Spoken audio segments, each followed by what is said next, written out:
What's up, guys? One of the founders that I've been working with actually just sent this screenshot into the Wins channel. As you can see here, as a 20-year-old, 30 days, next 30 days, a recurring revenue over $100,000, and this brand has been existing for like 2 months, which is an absolutely insane case study. But I'm gonna make a crazy claim getting into this video, which is that after watching this, you're immediately gonna make more money. Specifically, it's gonna be about landing pages. It's gonna be about ROAS boosting tips that you can directly implement, things that you can do immediately, and then things that are going to give you a huge impact over the long term, basically. So the first thing is actually, if you guys are running any type of direct response ad to your product page, split test this versus a collection page. I'm telling you guys, you will make more money the second that you do this. It's a ridiculous claim, but it works. Usually collection pages, especially very recently, literally just have a better ROAS, better AOV, and a better conversion rates, overall better revenue per visitor.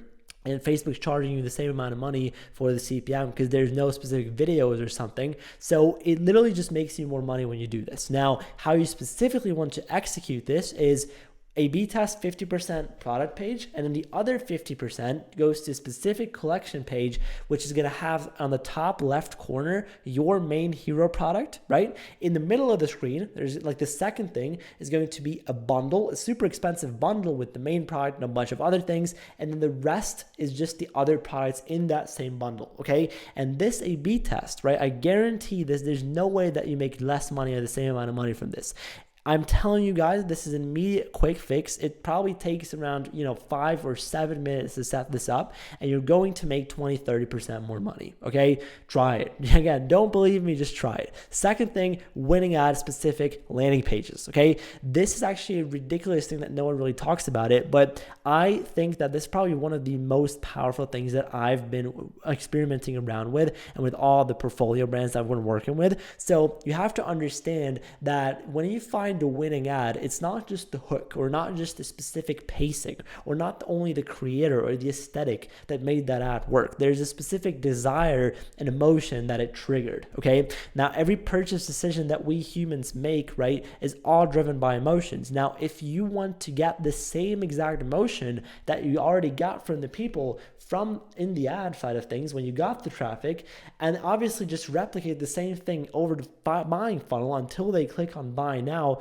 your conversion rate is going to skyrocket. And so it's ridiculous that people don't optimize the copy and media on their landing pages towards their best ad. And the cool thing is, and this is actually the crazy part, you can do this for every winning ad separately. So you can just take people, redirect them to separate landing pages, A/B test only media and copy against each other with an app like A/B Convert, and then you can literally see what makes you, once again, more money. And usually it's different for every single winning ad that you have, especially when you get to a really good scale. What you're going to realize is when you have 3 different ads that are working and scaling right now, maybe the 3 are speaking to different avatars, maybe they're speaking to different angles, maybe they are speaking and different ad concepts, different styles of hooks, or different, lengths of the ad or whatever it is, right? And so you can apply all of these variables that you've just identified work on your ad and literally just take them over and just apply them one by one on your landing page.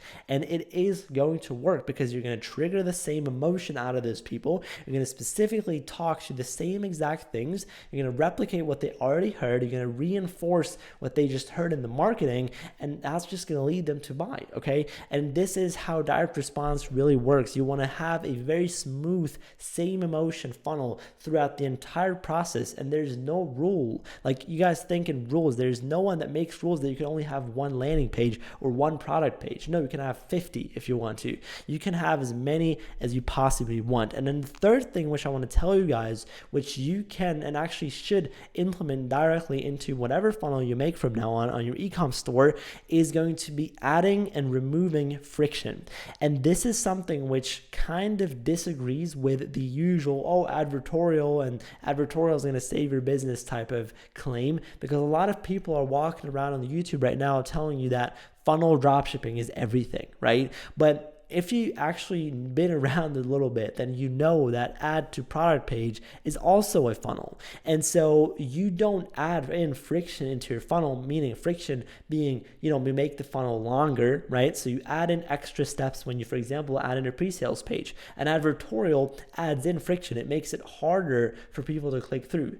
Therefore, there's going to be a drop off. And so you don't add friction if you already have a volume problem. The reason that most people are never going to be properly executing this advertorial dropshipping style of thing, because they're testing their products with $50 a day. And if they're operating with a CPC of $1.50, they're going to get maybe 10 people to see their offer, because the advertorial is probably not going to be the best in the first place. And so you're never going to be able to get the people to actually see the most important thing that goes to a B test on your store. And what is that? It's the offer. Your offer will always be the highest leverage, the highest impact thing to test on your store. Nothing but your offer. Meaning, if you add in extra friction while having a volume problem, you make it worse, because there's going to be less volume at the end of the funnel, right? Maybe if that one person actually buys, cool, but you're never going to be able to replicate that one person. And so it's really, really difficult.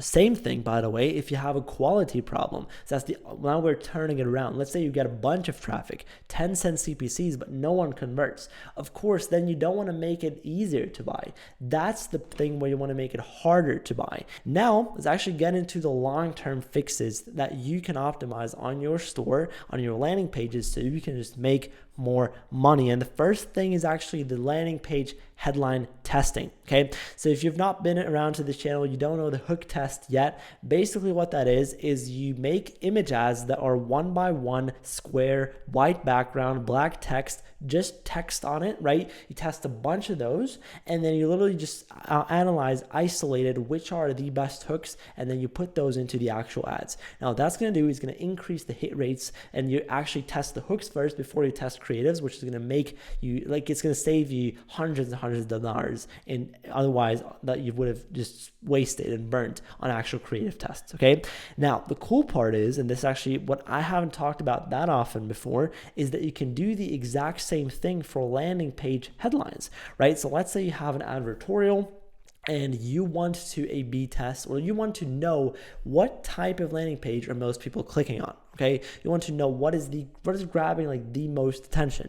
And so what you do is you make these 1x1 image ads, same exact setup. Maybe you do 20 of those, 20 different headlines that you have, that you come up with, or that AI comes up with. You test them all, spend like $5 each, and you literally see which ones have the highest CTRs. And all you got to do is just put that on the actual landing page. And this is probably something which takes a little bit longer. That's why long term. But once again, it's actually a pretty quick fix still. And it's going to make you more money, because you're isolating all the variables and then you're just putting the winning pieces together, which is a lot more systemizable and plannable than just throwing something at a wall and seeing if it sticks or not. Okay, and that's what most people are doing, honestly.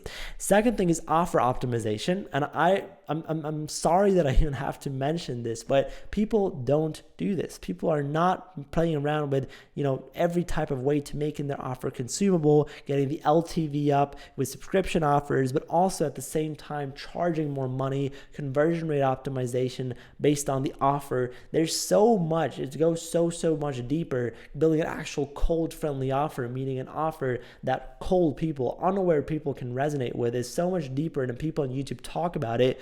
Just so you know, I'm not going to get too deep into it in this video, but what I am going to say is that you have to keep A/B testing your offer. This is what you start doing, right? What you start doing whenever you launch a store, whenever you launch any type of new funnel, new brand, anything, you launch it into least friction possible, right? And you A/B test the highest leverage thing on your store, which is the offer. Always, offer is nothing more important than the offer on your store. Okay, so what you're gonna do is you're gonna have two offers at the same time.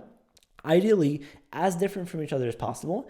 And then on the next layer, you don't stop testing once you have your winning offer. Once you have like 500 to 1,000 visitors each, you're not going to stop testing. You're going to go deeper into one and then break it down again, and then deeper in one and then break it down again. And you're going to do this consistently and keep doing this until you're at a really, really high level. Okay, so that is the offer optimization.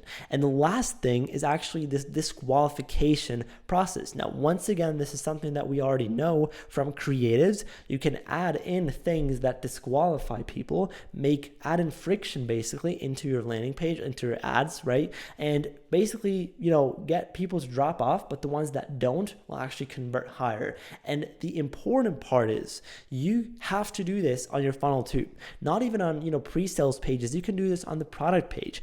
Some people like to maybe, turn their product page into a sales page and just put the overall offer drop at the very bottom. Now, what that's going to do is going to make people scroll through the whole thing, and then they're going to see the price, right? Before they see all the stuff. Obviously adds more friction. For example, the same thing in advertorial. A lot of people, I'm sure you've seen that before, advertorials, a lot of them have the price of the offer in the title, right? Once again, why does that work? Because everyone's already going to be disqualified that doesn't resonate with that, meaning someone who actually still reads the advertorial and clicks through, there's nothing that to be surprised about. And so these are things that you really have to understand and optimize. Now, once again, if you execute these things properly, there's no way that you're going to make the same amount of money going out of this video, okay? So thank you so much for giving me your most important asset, which is your attention. Thanks for watching. I wish you a beautiful day.